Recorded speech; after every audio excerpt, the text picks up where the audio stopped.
नमस्कार दोस्तों, आप देख रहे हैं भारत की बात 24। दोस्तों, देश की संसद में ना ही आम आदमी का कोई मुद्दा उठता है, ना ही किसानों का कोई मुद्दा उठता है। इस देश में हर रोज कोई ना कोई किसान सुसाइड करता है, लेकिन उसकी आवाज़ संसद में कभी देखने को नहीं मिलती है, ना ही सरकार के द्वारा, ना ही विपक्ष के द्वारा।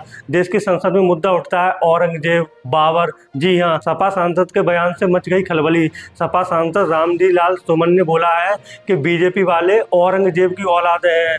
जैसे ही उन्होंने बीजेपी वालों को औरंगजेब की औलादे बोला, वैसे ही बवाल मच गया और बीजेपी सांसदों ने समाजवादी पार्टी का विरोध किया और कहा ये देश विरोधी पार्टी है। जैसे ही उन्होंने देश विरोधी पार्टी बोला, वैसे ही सांसद के बचाव में समाजवादी पार्टी के राष्ट्रीय अध्यक्ष अखिलेश यादव भी आए।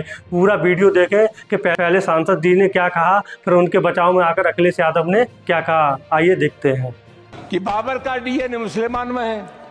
हिंदुस्तान का मुसलमान तो बाबर को अपना आदर्श मानता नहीं है, वो तो मोहम्मद साहब को अपना आदर्श मानता है, सूफी संतों की परंपरा को अपना आदर्श मानता है। लेकिन सभापति महोदय, मैं जानना चाहूंगा कि बाबर को लाया कौन?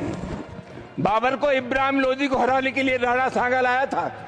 तो मुसलमान तो बाबर की औलाद हैं और तुम गद्दार राणा सांगा की औलाद हो, ये हिंदुस्तान में तय हो जाना चाहिए। अगर बाबर की तो आलोचना करते हैं, राणा सांगा की आलोचना नहीं करते।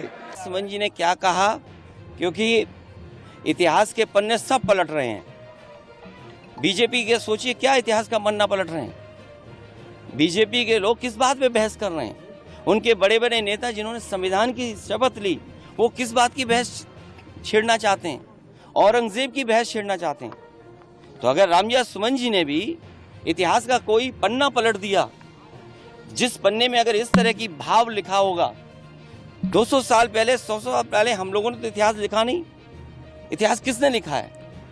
इसलिए भारतीय जनता पार्टी से पूरे उत्तर प्रदेश की हमारी समाजवादी पार्टी की तरफ से निवेदन है कि इतिहास के पन्ने ना पलटें, क्योंकि इतिहास के पन्ने अगर पलटे जाएंगे तो लोग ये भी याद करेंगे कि छत्रपति शिवाजी महाराज, जब उनका तिलक होना था तो किसी ने उनका तिलक नहीं किया और हाथ से तिलक नहीं किया गया।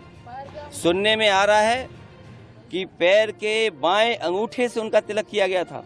दोस्तों, आपने दोनों ही लोगों की बात सुनी होगी। आज देश का युवा जगह जगह भटक रहा है। क्या संसद में ये बात नहीं होनी चाहिए कि युवाओं को कितनी नौकरी मिल रही है और कितने युवाओं को रोजगार मिल रहा है? लेकिन इसकी बात नहीं होती है। ये बड़ी दुर्भाग्य की बात है कि देश की संसद में राणा संगा, बाबर, औरंगजेब पर तो चर्चा होती है, मगर देश के किसान और देश के युवाओं पर कोई चर्चा नहीं होती है। चाहे देश का युवा बेरोजगार घूमता रहे और किसान रोज आत्महत्या करता रहे, लेकिन इसकी चर्चा संसद में होते हुए नहीं दिखती है। चाहे पक्ष हो चाहे विपक्ष हो, दोनों ही अपनी नाकामी से कहीं ना कहीं घिरे रहते हैं और देश के युवाओं की बात कोई नहीं करता है। दोस्तों, आपकी क्या राय है इस पूरी चर्चा पर? कमेंट बॉक्स में कमेंट करके जरूर बताएं। नमस्कार।